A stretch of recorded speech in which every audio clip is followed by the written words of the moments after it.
the main stand. For 102 years this structure has stood at the side of Tynecastle Stadium. Generations upon generations of supporters have made their way there over the many years to support Heart of Midlothian FC. But now it's going. A new stand will be replacing it soon, and some may never see it. My name's Aaron Fraser, and today I'm going to be taking you on a journey, delving behind the scenes and into the immense history of this magnificent structure. This is FootballMania HD presenting to you the main stand story.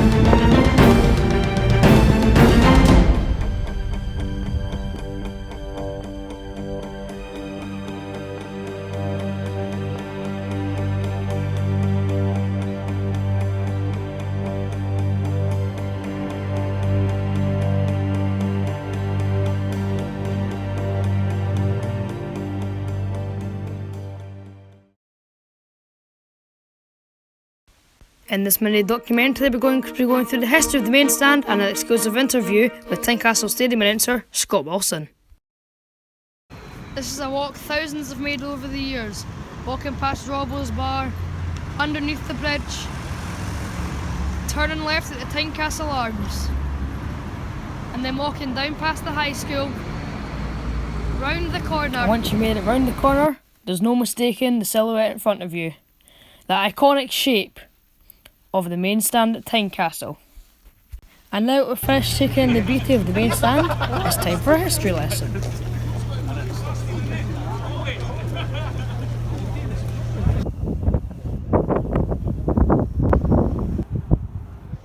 In March 1913, a new main stand at Tynecastle was commissioned to be built by stadium architect Archibald Leach.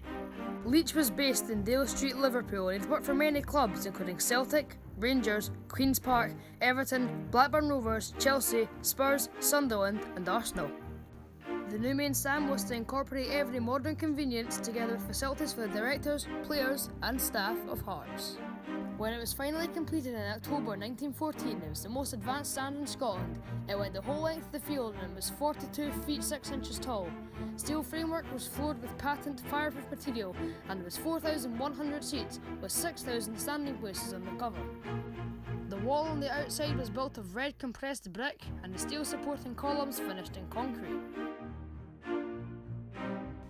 At around the same time, in November 1914, Sir George McRae got permission to raise a new battalion in Edinburgh, the 16th Royal Scots, and the recruitment drive was given special impetus when 13 Hearts players signed up.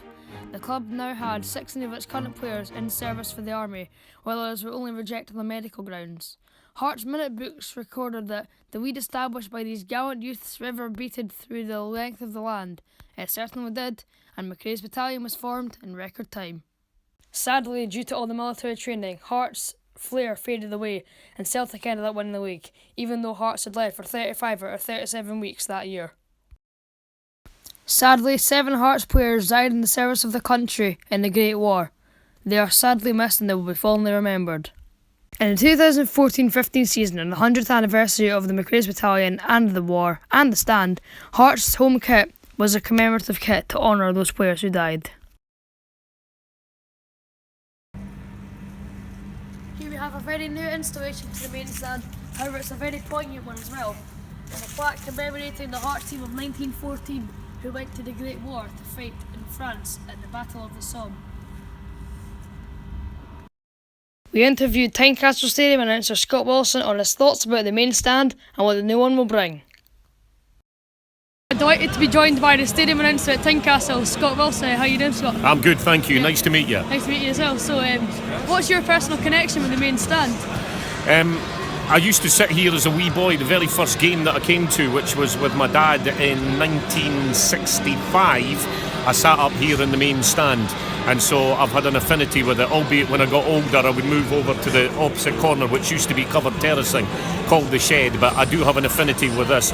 And of course, having been the stadium announcer for the last 12 years, this is where I've stood for every game.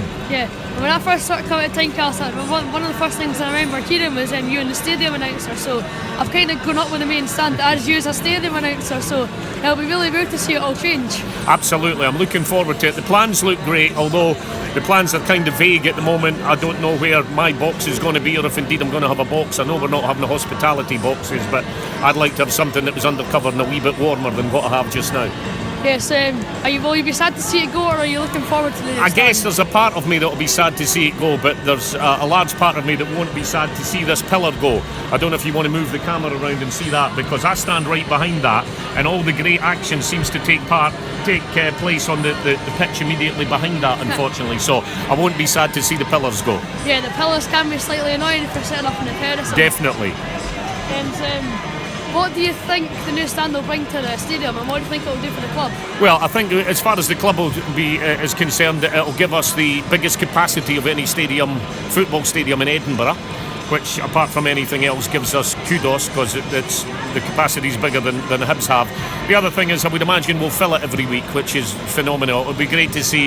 It'll drag us in the 21st century, because this one, much as it looks okay at the moment, it's majority of it is wood, so it's not the safest place to be. And the new one will have lots of great facilities. Yeah, because the stand is kind of falling to bits a wee bit. It's done its time, but I think it's time to move on.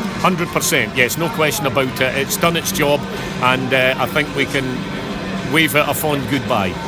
Thanks for the interview, Scott. Really no problem at all. Thank you very much. Enjoy the game.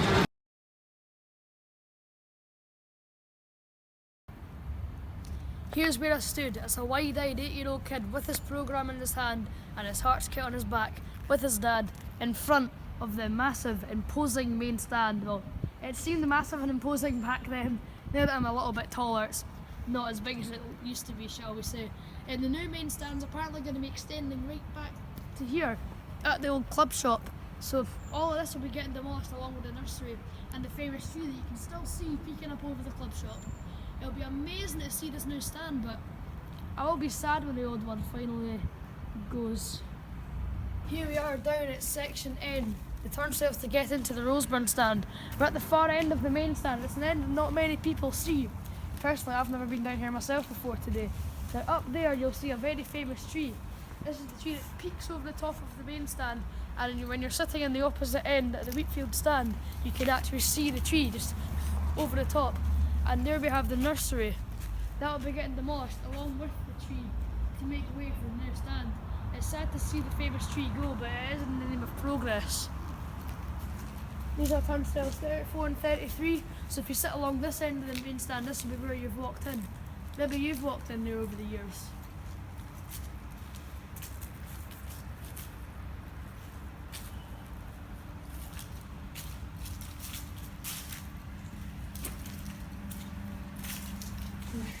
And here's the home dressing room. This is where all the Hearts players get ready before the match. Got all their shirts here: Hamilton, Rennes, Patterson, Rossi. A random John Robertson shirt.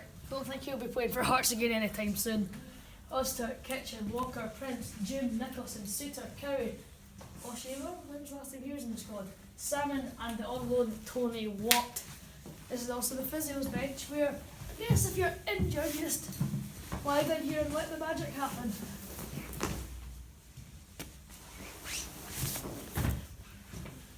That's all there really is to see in the home dressing room. That's the drying room for all the kit, because I've got the boots in there drying at the moment. That's the squad for the away game to Inverness, is it? Yeah, Inverness.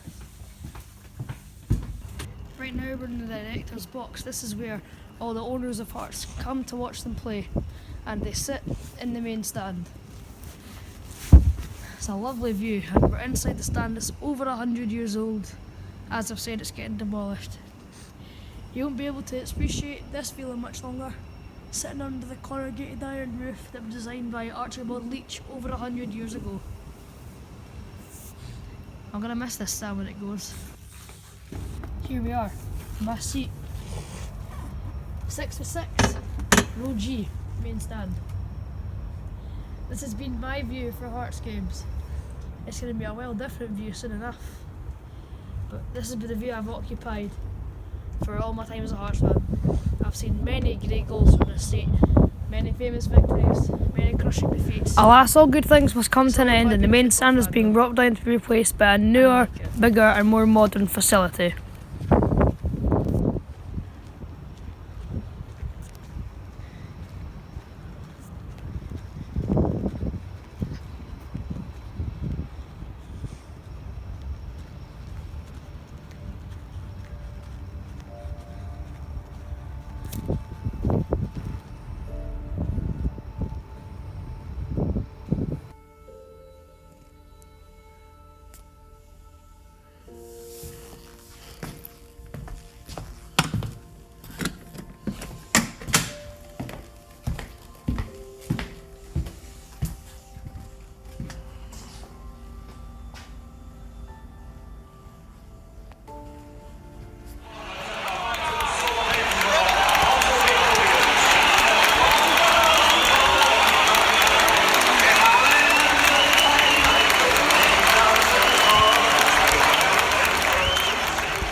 Alas, all good things must come to an end, and the main stand is now being brought down to be replaced by a newer, bigger and more modern one. But somehow this one may never live up to the original. Laurie Dunzire, editor of Painted Town Maroon, wrote in one of the Hearts Matchday programmes, "The rumble of noise that shakes the old dude and terraces as the men in the room emerge from the tunnel on a match day gives me goosebumps every time." And sure, this new main stand may hold more people and have better toilets and be bigger and shinier, but somehow it may never live up to the original. However, whatever the future holds for a certain side of Tynecastle Stadium, I'm sure all our fans can look forward with optimism and delight for a new chapter in the era of this fantastic club. For we truly are the heart and soul of Edinburgh. This has been the main stand story. I've been Aaron Fraser. Thank you for watching, and I'll see you in the next video.